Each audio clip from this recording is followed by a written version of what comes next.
Сәлем, қайырлы күн оқырман. Бүгін сіздермен бризол тамағының рецептімен бөлісетін боламын. Дәмі өте ерекше болып шығатын, бір жасағаннан ұқсап шығатын. Дәл осы бризолды сізде жасап көріңіз. Рецепті жоғалтпау үшін каналыма алдымен подписаться жасап, қоңырша белгісін басып қойды ұмытпаңыздар.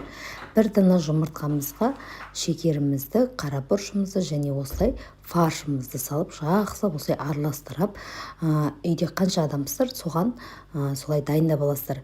Әрбір жеке пиалаға дайындайтын боламыз. Бұлай барлығын жақсылап осылай араластырып, бір келкі масса болғанша, міне дәл осылай араластырып, каждый бризолымызға дәл осындай масса етіп дайындап аламыз.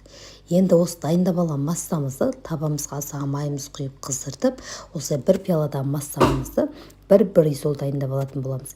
Дәл осылай бризолымызды құйғаннан кейін вилкамен шет жақтарын жайып, міне дәл видеода көрсетілгендей етіп жайып, бір беті піскеннен кейін екінші бетіне аударып, дәл осылай пісіріп алатын боламыз. Дәмі өте керемет, әрі тойымды астардың бірі, әрі жасалу жолы да өте оңай. Сіздерге жасап көруге кеңес беремін. Қанша граммнан қосқанымның барлығын осы видеоның төменгі жағында описание бөліміне жазып қалдыратын боламын. Жасап көргілеріңіз келсе, сол жерден қарап, рецепт бойынша жасасаңыздар, 100% ұқсап шығатын болады. Міне дәл осы екінші бетін қызартып пісіргеннен кейін бізде барлық жермен дәл осылай пісіп шығады. Енді дайындап алған бризолдарымызды дәл осылай арасына осылай кетчуп майонезімізді жағып, орап, шетінен орап, дөңгелектетіп оратып алатын боламыз. Дәл видеода көрсетілгендей етіп орап алатын боласыздар.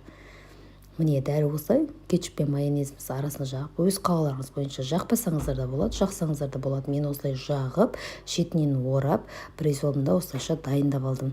Жанына қасына қойғанға картошкадан пюре жасап, және алдына очечек салатынды дайындап алдым. Достар, міне менің бризол тамағым дайын. Рецепт ұнаған болса сақтап алыңыздар, және видеоны жоғалтпау үшін каналыма подписка жасап, қоңырша белгісін басып қойды ұмытпаңыздар. Назарларыңызға рахмет.